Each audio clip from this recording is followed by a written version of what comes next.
Hello students, मेरा नाम है प्रिंस और आपका स्वागत है मेरे यूट्यूब चैनल प्रिंस ट्यूटोरियल में। आज हम कंटिन्यू करने जा रहे हैं ह्यूमन नर्वस सिस्टम को।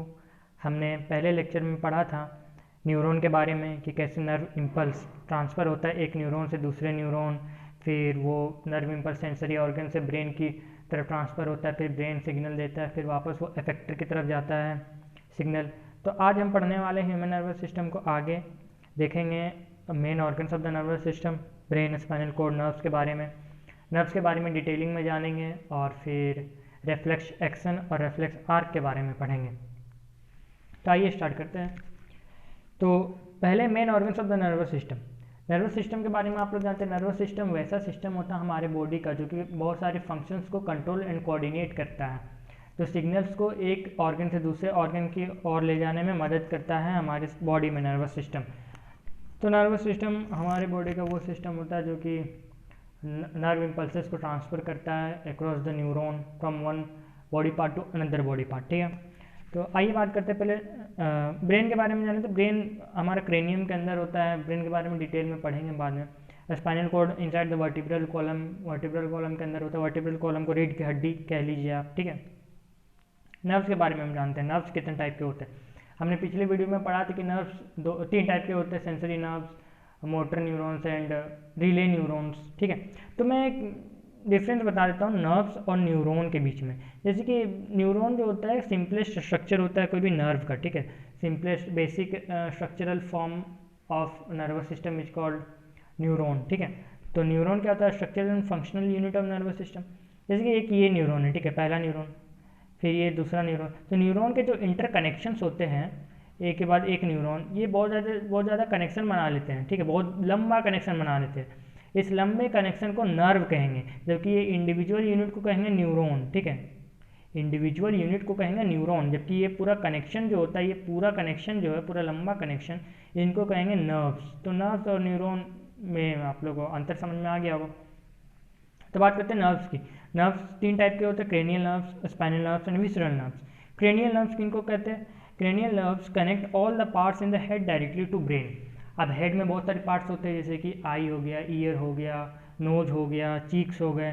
तो इन सब पार्ट्स को जो हेड में होते हैं, इनको ब्रेन में कनेक्ट करने के लिए जो नर्व्स यूज होते हैं उनको कहते हैं क्रेनियल नर्व्स। ठीक है, क्रेनियल नर्व्स डायरेक्टली जो हेड रीजन के जो पार्ट्स होते हैं उनको ब्रेन में कनेक्ट कर देते हैं। ठीक है, for signal for nerve impulses को ट्रांसफ़र करने के लिए। ठीक है, स्पाइनल नर्व्स जो अदर रिमेनिंग बॉडी पार्ट्स हो गए हेड को छोड़ करके, जितने भी बॉडी पार्ट्स हो गए, जैसे कि लेग्स हो गए, हैंड्स हो गए, स्किन हो गए, मसल्स हो गए, इन सबको कनेक्ट करते हैं स्पाइनल कॉर्ड में। ठीक है, इन नर्व्स को कहेंगे स्पाइनल नर्व्स। ठीक है, ये सब स्पाइनल कॉर्ड को कनेक्ट करते हैं, जैसे कि लेग हो गया, हैंड हो गए, इन सब मसल्स हो गए, स्किन हो गए, इन सब में जो नर्व्स जो होते हैं कनेक्ट करते हैं इनको directly to the spinal cord. इन नर्व्स को कहेंगे स्पाइनल नर्व्स, क्योंकि ये स्पाइनल कोड में कनेक्ट कर रहे हैं। देखिए, ये मान लीजिए ये ब्रेन है। ठीक है, तो ब्रेन और ये हो गया स्पाइनल कोड। तो स्पाइनल कोड डायरेक्टली ब्रेन से भी जो अटैच रहता है, तो फिर स्पाइनल नर्व अगर बॉडी पार्ट्स को अगर स्पाइनल कोड से अगर जाके अटैच कर रहा है तो स्पाइनल कोड बाद में ब्रेन से भी अटैच हो जाता है। तो इस तरह से सिग्नल जो होता है बॉडी पार्ट्स का स्पाइनल कोड तक पहुंचता है, फिर स्पाइनल कोड से सीधा ब्रेन तक। तो आप ये मत कंफ्यूज होइएगा कि अगर लेग और बॉडी पार्ट जैसे कि मसल और स्किन का जो मैसेजेज है वो स्पाइनल कोड में जा रहा है, ब्रेन तक नहीं जा रहा। तो ऐसा नहीं होता कि स्पाइनल कोड में तो जाता ही है मैसेज सिग्नल, लेकिन ब्रेन में भी जाता है स्पाइनल कोड के थ्रू। ठीक है, अब तीसरा टाइप का नर्व होता है visceral nerve. Visceral nerve connect करते हैं इंटरनल ऑर्गन जो होते हैं हमारे बॉडी के, जैसे कि स्टमक हो गया, हार्ट हो गया, फिर आपके बहुत सारे इंटरनल ऑर्गन जैसे लीवर, किडनी, ये सब हो गया। इनको कनेक्ट करते हैं ब्रेन या फिर स्पाइनल कोड के कोड में कनेक्ट करते हैं कौन से? Visceral nerves. ठीक है, these nerves connect the internal organs of the body to spinal cord and brain. ठीक है, तो ये जो नर्व्स होते हैं विसरल नर्व्स, ये इंटरनल बॉडी पार्ट जैसे कि स्टोमक, किडनी, लीवर, इन सबको कनेक्ट करते हैं टू द स्पाइनल कोड या फिर ब्रेन। तो हमने तीन टाइप के नर्व्स देख लिया, cranial nerve, spinal nerve, visceral nerve. Cranial nerve directly head region के बॉडी पार्ट्स को कनेक्ट करते हैं ब्रेन में। स्पाइनल नर्व्स कनेक्ट करते हैं अदर बॉडी पार्ट जैसे कि लेग हो गया, हैंड हो गया, इन सबको कनेक्ट करते हैं टू द स्पाइनल कोड, फिर स्पाइनल कोड बाद में कनेक्ट होता है ब्रेन से। ठीक है, और विसरल नर्व्स आपके internal organs of the body को डायरेक्टली कनेक्ट करते हैं ब्रेन या फिर स्पाइनल कोड में। ठीक है, तो ये हो गया तीन टाइप के नर्व्स। अब नर्वस सिस्टम का डिवीजन देखते हैं। नर्वस सिस्टम को हमने दो पार्ट में डिवाइड किया है, एक सेंट्रल नर्वस सिस्टम और एक पेरिफेरल नर्वस सिस्टम, ठीक है। सेंट्रल नर्वस सिस्टम आपके सेंट्रल नर्वस सिस्टम में दो मेन ऑर्गन्स आते हैं, ब्रेन एंड स्पाइनल कोड, ठीक है, ये सेंट्रल नर्वस सिस्टम का पार्ट होता है। पेरिफेरल नर्वस सिस्टम को हमने दो डिवीजन में बांटा है या डिवाइड किया है, autonomic nervous system and voluntary nervous system. आज हम लोग PNS that is peripheral nervous system के बारे में डिटेल में जानेंगे और सेंट्रल नर्वस सिस्टम को हम दूसरे वीडियो में कवर करेंगे। तो आइए पढ़ते पेरिफेरल नर्वस सिस्टम को डिटेल में। Peripheral nervous system, peripheral nervous system में जितने भी नर्व्स होते हैं, बॉडी के जितने भी नर्व्स होते हैं ना, वो पेरिफेरल नर्वस सिस्टम में आ जाते हैं। सेंट्रल नर्वस सिस्टम में क्या आते हैं, ब्रेन एंड स्पाइनल कोड, ये दो ऑर्गन होते हैं और दो ऑर्गन के जो कनेक्टर्स होते हैं दैट इज नर्व्स जो होते हैं, जितने भी नर्व्स होते हैं बॉडी में, सारे नर्व्स पेरिफेरल नर्वस सिस्टम के अंदर आ जाते हैं। तो आपका जो मेन ऑर्गन हुआ, जैसे कि मान लीजिए कि कंप्यूटर हो गया आपका ब्रेन, और मतलब कि कंप्यूटर हो गया ब्रेन या फिर स्पाइनल कोड, और जो तार हो गया, वायर्स जो कनेक्ट करते हैं कंप्यूटर को कीबोर्ड से या फिर माउस से, वो वायर्स आ गए पेरिफेरल नर्वस सिस्टम के अंदर। तो सेंट्रल नर्वस सिस्टम में आ गया आपका सीपीयू या फिर कंप्यूटर, और जितने भी वायर्स हो गए उनके, वो सब पेरिफेरल नर्वस सिस्टम में आ गए। तो पेरिफेरल नर्वस सिस्टम में जितने भी नर्व्स होते हैं ना बॉडी के, वो सब पेरिफेरल नर्वस सिस्टम के अंदर आ जाते हैं। पेरिफेरल नर्वस सिस्टम में तीन टाइप के नर्व्स होते हैं, हमने जो पहले पढ़ चुका है, cranial nerves, spinal nerves and visceral nerve. ये तीन टाइप के नर्व्स आते हैं पेरिफेरल नर्वस सिस्टम में, जो हमने पहले पढ़ लिया है। अब जितने भी नर्व्स होते हैं, ये तीनों नर्व्स दो टाइप के होते हैं, sensory neuron and motor neuron के बने हुए होते हैं। मतलब कि क्रेनियल नर्व्स भी में सेंसरी न्यूरॉन भी होता है, मोटर न्यूरॉन भी होता है। सेंसरी न्यूरॉन, मोटर न्यूरॉन और रिले न्यूरॉन के बारे में मैंने अपने पहले वीडियो में बता चुका हूँ, और आप चाहे तो जाके देख सकते हैं, ठीक है। तो फिर सेंसरी न्यूरॉन, मोटर न्यूरॉन के बारे में मैं यहाँ नहीं बताऊँगा, अगर जानना है तो आप लोग पीछे वाले वीडियो में देख सकते हैं, ठीक है। तो ये जो क्रेनियल नर्व्स, स्पाइनल नर्व्स और विसरल नर्व्स है, दो टाइप के न्यूरॉन से बने हुए होते हैं, सेंसरी न्यूरॉन और मोटर न्यूरॉन, ठीक है। अब आगे देखते हैं पेरिफेरल नर्वस सिस्टम का फर्दर डिवीजन जो है, ऑटोनॉमिक नर्वस सिस्टम और voluntary nervous system. Autonomic nervous system, autonomic nervous system is that part of the peripheral nervous system which controls and regulates the functions of the internal organs of our body involuntary on its own। देखिए involuntary और voluntary का मतलब क्या होता है। Involuntary मतलब हमारी इच्छा के अनुसार जो ना हो रहा हो, उनको कहेंगे इनवॉल्यूंटरी, जिसमें हमारा कंट्रोल ना हो, जैसे कि ब्रीदिंग हो गया, हार्ट बीट का रेगुलेशन हो गया, वॉमिटिंग हो गया, ये सब इनवॉल्यूंटरी फंक्शंस होते हैं, ठीक है, जिनमें हमारा कंट्रोल नहीं होता है। और वॉल्यूंटरी में हमारा अपना कंट्रोल होता है, जैसे कि सिंगिंग, डांसिंग, स्पीच, ये सब में हमारा कंट्रोल होता है, तो इनको वॉल्यूंटरी फंक्शंस कहते हैं। तो ऑटोनॉमिक नर्वस सिस्टम वो पार्ट होता है पेरिफेरल नर्वस सिस्टम का जो कि इनवॉल्यूंटरी फंक्शंस को कंट्रोल और रेगुलेट करता है, जैसे कि ब्रीदिंग हो गया, स्वेटिंग हो गया, डाइजेशन हो गया। डाइजेशन में हमारा कोई कंट्रोल नहीं होता, वो ऑटोमेटिक होता है, इसलिए वो ऑटोनॉमिक नर्वस सिस्टम के अंदर आता है, ठीक है। अब बात करते हैं वॉलंटरी नर्वस सिस्टम। तो वॉलंटरी नर्वस सिस्टम में जो हम लोग अपने इच्छा के अनुसार जो काम करते हैं, जैसे कि राइटिंग, डांसिंग, प्लेइंग, इन सब को कंट्रोल और कोऑर्डिनेट करने के लिए वॉलंटरी नर्वस सिस्टम काम आते हैं। Voluntary nervous system help us take voluntary actions which are under conscious control of the brain, जैसे कि राइटिंग, डांसिंग, प्लेइंग एक्सेट्रा, ठीक है। तो वॉमिटिंग की बात करें तो वॉमिटिंग क्या होता है, वो ऑटोमेटिक होता है, वो हमारे कंट्रोल में नहीं होता, तो ऑटोनॉमिक नर्वस सिस्टम कंट्रोल करेगा वॉमिटिंग को, ठीक है। अब आगे देखते हैं रेफ्लेक्स एक्शन और रेफ्लेक्स आर्क के बारे में। रेफ्लेक्स एक्शन, देखिए रेफ्लेक्स एक्शन क्या होता है, rapid automatic response to a stimulus which is not under the voluntary control of the brain is called reflex action. यहाँ पर मेन बात है कि रेफ्लेक्स एक्शन जो होता है स्टिमुलस के अगेंस्ट होता है, कोई भी अगर स्टिमुलस प्रेजेंट ना हो तो रेफ्लेक्स एक्शन नहीं होगा, ठीक है। रेफ्लेक्स एक्शन क्या होता है, rapid automatic response to a stimulus, कोई स्टिमुलस प्रेजेंट है, अगर उसको रैपिड और ऑटोमेटिक रेस्पॉन्स मिल रहा है जो कि हमारे कंट्रोल में नहीं है, तो उन एक्शंस को कहेंगे रेफ्लेक्स एक्शन। जैसे कि हम लोग कोई भी गर्म चीज़ को छूते हैं तो फिर ऑब्वियसली हमारा हाथ वहाँ से हट जाता है, वो हमारी इच्छा से नहीं हटता है, ये नहीं कि हम हटा रहे उसे, हम नहीं हटा रहे, वो एक्चुअली ऑटोमेटिक हट जा रहा है, तो इस एक्शन को क्या कहेंगे, रेफ्लेक्स एक्शन, ठीक है, जो कि हमारे कंट्रोल ऑफ द ब्रेन नहीं है, हमारे ब्रेन के कंट्रोल में वो नहीं है reflex action. Reflex action automatic होता है, रैपिड होता है, ठीक है, तेजी से होता है reflex action. Example, moving our hand away on touching a hot plate is an example of reflex action. यहाँ पर स्टिमुलस क्या हो गया, hot, touching hot plate, hot plate क्या हो गया, स्टिमुलस, स्टिमुलस के अगेंस्ट रेस्पॉन्स दे रहे हैं, हम लोग अपना हाथ हटा रहे, तो इस रेस्पॉन्स को कहेंगे रेफ्लेक्स एक्शन, ठीक है। आई होप रेफ्लेक्स एक्शन का डेफिनेशन आपको समझ में आ गया हो। और एग्जांपल्स देख लेते हैं रेफ्लेक्स एक्शन का। During respiration movement of diaphragm. देखिए ब्रीदिंग के में क्या होता है कि हम लोग सांस अंदर लेते हैं और सांस बाहर छोड़ते हैं। ये सांस अंदर लेने और सांस बाहर छोड़ने में डायफ्राम का मूवमेंट होता है। अगर डायफ्राम मूव नहीं करेगा तो हम लोग सांस ना तो ले पाएंगे ना ही छोड़ पाएंगे।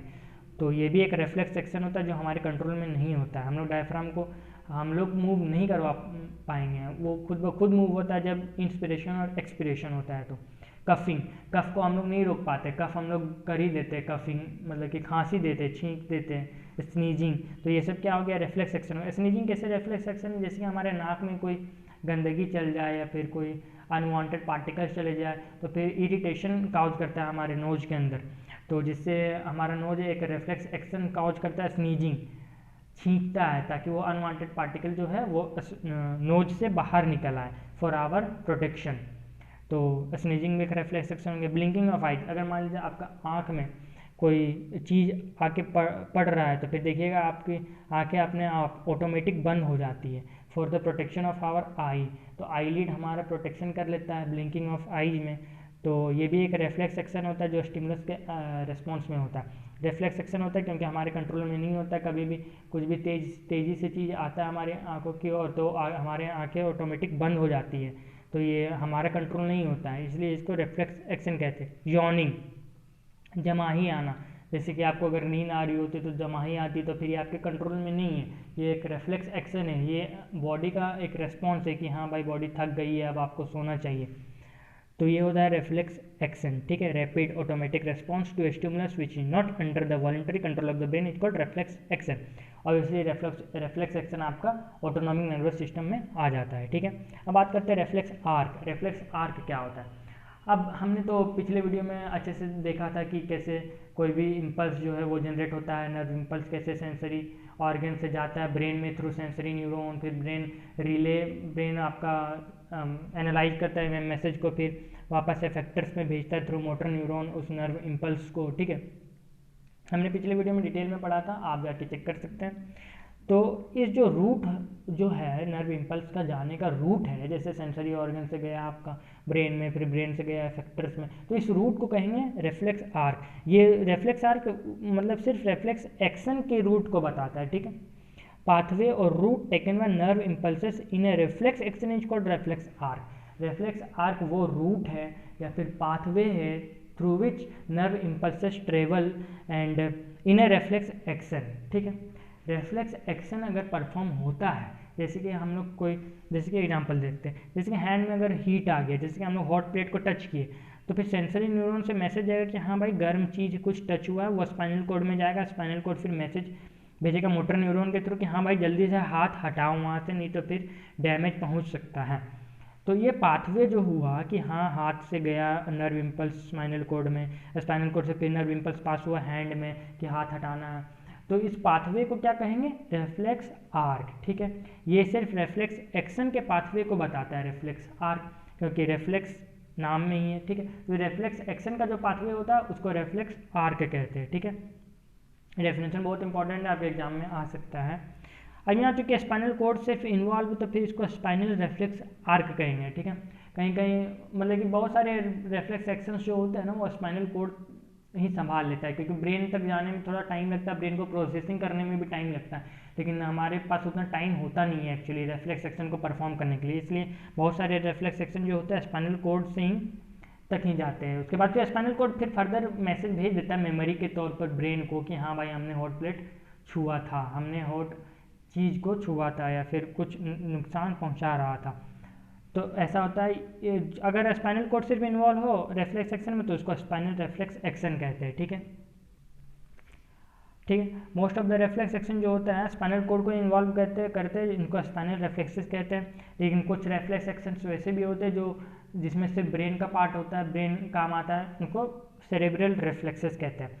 अब देखिए स्पाइनल रिफ्लेक्सेस में ज़रूरी नहीं कि ब्रेन का कोई काम ना हो, स्पाइनल रिफ्लेक्सेस में ब्रेन का काम होता है। स्पाइनल कोड तो रिफ्लेक्स एक्शन परफॉर्म कर लिया, लेकिन उस रिफ्लेक्स एक्शन का जो मेमोरी है, मेमोरी यादें जो है वो ब्रेन की ओर जाती है सिग्नल के तौर पर, और ब्रेन में स्टोर हो जाती है वो यादें कि हाँ भाई मैंने कोई हॉट चीज़, कोई गर्म चीज़ मैंने छुई थी, ठीक है। अब those reflex actions which involve brain are called cerebral reflexes. Obviously cerebral reflexes कहाँ पाए जाएंगे, जो हेड रीजन में, हेड पार्ट्स में जो रेफ्लेक्स एक्शन होते हैं उनको उनमें होंगे सेरेब्रल रेफ्लेक्सेस, जैसे कि ब्लिंकिंग ऑफ आईज, ये सेरेब्रल रेफ्लेक्स का एग्जांपल हो जाएगा, ब्लिंकिंग ऑफ आईज। एक और एग्जांपल है सेरेब्रल रेफ्लेक्स का, the contraction of pupil of our eye automatically in the presence of bright light is an example of cerebral reflex. Cerebral reflex का एक और एग्जांपल है, जैसे कि हम लोग बहुत ब्राइट लाइट में जाते हैं, ठीक है, जहाँ बहुत चमकीली लाइट है वहाँ पे जाते हैं हम लोग, तो फिर हमारा आँख जो है ना वो बहुत ज़्यादा डेलिकेट है। अगर ज़्यादा लाइट अगर हमारे आँखों में चला गया तो फिर हमारे रेटिना को वो डैमेज पहुँचा सकता है, ठीक है।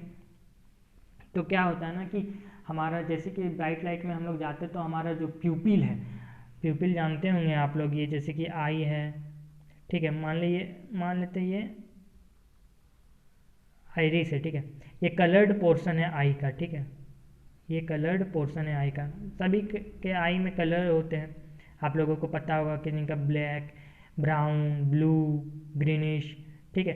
तो इस कलर वाले पोर्शन को आइरिस कहते हैं, ठीक है, ये आइरिस हो गया, ठीक है, जो कि स्मूथ मसल्स का बना हुआ होता है, ठीक है, स्मूथ मसल्स होता है, आइरिस स्मूथ मसल्स का बना हुआ होता है।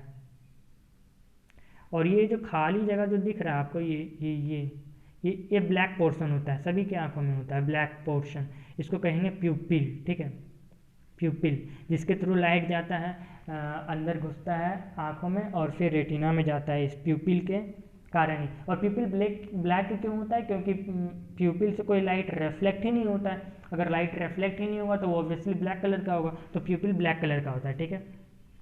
प्यूपिल के थ्रू लाइट अंदर जाता है हमारे आंखों में, लेंस के थ्रू, फिर रिफ्रैक्शन होता है, फिर रेटिना में इमेज बनता है, ठीक है। तो प्यूपिल ही रास्ता है वो जिसके थ्रू लाइट एंटर करता है हमारे आंखों में, आई बॉल में, ठीक है। तो क्या होता है ना कि ब्राइट लाइट में जाते हैं तो फिर हमारे रेटिना को नुकसान ना पहुंचे, इसके कारण प्यूपिल बहुत छोटा हो जाता है, छोटा हो जाता है, तो अगर छोटा हो जाएगा तो कम लाइट अंदर जाएगा और कम डैमेज पहुंचाएगा रेटिना को, ठीक है। इसमें आइरिस का ये हेल्प होता है, आइरिस क्या होता है, कॉन्ट्रैक्ट कर जाता है, अगर ब्राइट लाइट में जाएंगे तो आइरिस जो होता है कॉन्ट्रैक्ट कर जाएगा, कॉन्ट्रैक्ट कर जाएगा ना, तो फिर ये मतलब बहुत ज़्यादा इधर आ जाएगा, प्यूपिल को छोटा कर देगा, ठीक है, ताकि कम लाइट एंटर कर सके और कम रेटिना को डैमेज पहुंचा सके। अब ब्राइट लाइट जैसे हटता है, अगर हम लोग, आप लोग ये देखे होंगे कि जैसे ही हम लोग धूप से अगर अंदर रूम में आते तो फिर हम लोग को थोड़ा कम दिखने लगता है, फिर धीरे धीरे ज़्यादा दिखता है, वो एक्चुअली इसीलिए होता है। हम लोग जब धूप में रहते हैं तो प्यूपिल बहुत छोटा हो गया होता है, लेकिन जैसे हम लोग रूम में आते हैं तो फिर लाइट की कमी होती है, लाइट की कमी होती है तो अचानक से हमारा ब्रेन डिसाइड करता है कि नहीं भाई यहाँ पर लाइट कम है, तो फिर प्यूपिल को थोड़ा बड़ा कर देते हैं। अब प्यूपिल बड़ा कैसे होगा, जब आइरिस रिलैक्स होगा, तो आइरिस जो स्मूथ मसल्स होते हैं वो रिलैक्स हो जाते हैं ऑटोमेटिक, वो हमारे इसमें ये नहीं है हमारा विल या फिर हमारा इच्छा नहीं है कि आइरिस कॉन्ट्रैक्ट करे या फिर रिलैक्स करे, ये ऑटोमेटिक होता है, ठीक है। तभी तो हम लोग रेफ्लेक्स सेक्शन में पढ़ रही है, ऑटोनॉमिक नर्वस सिस्टम का फंक्शन होता है। आइरिस क्या होता है, जैसे कि हम लोग जैसे ही रूम में एंटर करते हैं तो फिर आइरिस जो है रिलैक्स कर जाता है और प्यूपिल बड़ा हो जाता है, जिस कारण हम लोग को धीरे धीरे सब कुछ क्लियरली दिखने लगता है। तो ब्राइट लाइट, जैसे कि ब्राइट लाइट में गए तो प्यूपिल छोटा हो गया, कॉन्ट्रैक्शन और pupil of our eye automatically in the presence of bright light, ये एक ऐसा एग्जाम्पल है सेरिब्रल रेफ्लेक्स का, क्योंकि यहाँ पर ब्रेन इन्वॉल्व हो रहा है, ठीक है, यहाँ पर ब्रेन को सिग्नल जा रहा है कि हाँ भाई ब्राइट लाइट आया। जैसे कि अगर इसका रेफ्लेक्स आर्क बनाए तो कैसे बनेगा, ब्राइट लाइट एंटर किया आई में, आई से सिग्नल गया ब्रेन में, फिर ब्रेन प्रोसेसिंग किया, फिर आई में गया सिग्नल, तो आई क्या हो गया, फिर प्यूपिल छोटा हो गया, यहाँ पर ब्रेन इन्वॉल्व है, इसलिए इसको कहेंगे सेरिब्रल रेफ्लेक्स, ठीक है। और ये सेरिब्रल रेफ्लेक्स आर्क हो जाएगा, ठीक है। तो यहाँ तक हमने पढ़ लिया, रेफ्लेक्स एक्शन कंप्लीट हो गया। तो आई होप आप लोगों को सब समझ में आ गया होगा। अगर कुछ समझ में ना आया हो या फिर कुछ डाउट हो तो ज़रूर कमेंट में नीचे लिख कर बताएं, मैं आप लोगों को ज़रूर सॉल्यूशन बताऊंगा, ठीक है। और वीडियो अच्छा लगे हो तो लाइक कर देना और अपने दोस्तों के बीच शेयर कर देना और चैनल को प्लीज़ सब्सक्राइब कर देना। और मैं इसी तरह की वीडियोज़ लाता रहूँगा क्लास 10th के लिए, ठीक है। तो आगे वाले वीडियो में हम पढ़ेंगे CNS के बारे में डिटेल में, सेंट्रल नर्वस सिस्टम के बारे में, ब्रेन और स्पाइनल कोड को हम लोग डिटेल में लेंगे, अच्छे से पढ़ेंगे ब्रेन के बारे में, स्पाइनल कोड के बारे में, क्या होता है, क्या फंक्शंस होते हैं उनके, ब्रेन का बहुत सारे रीजन्स होते हैं उनका क्या क्या फंक्शंस होता है, वो सब डिटेल में पढ़ेंगे हम लोग। तो फिर सब्सक्राइब कर लीजिएगा चैनल को, तो मिलते हैं अगले वीडियो में। Thank you very much and have a nice day.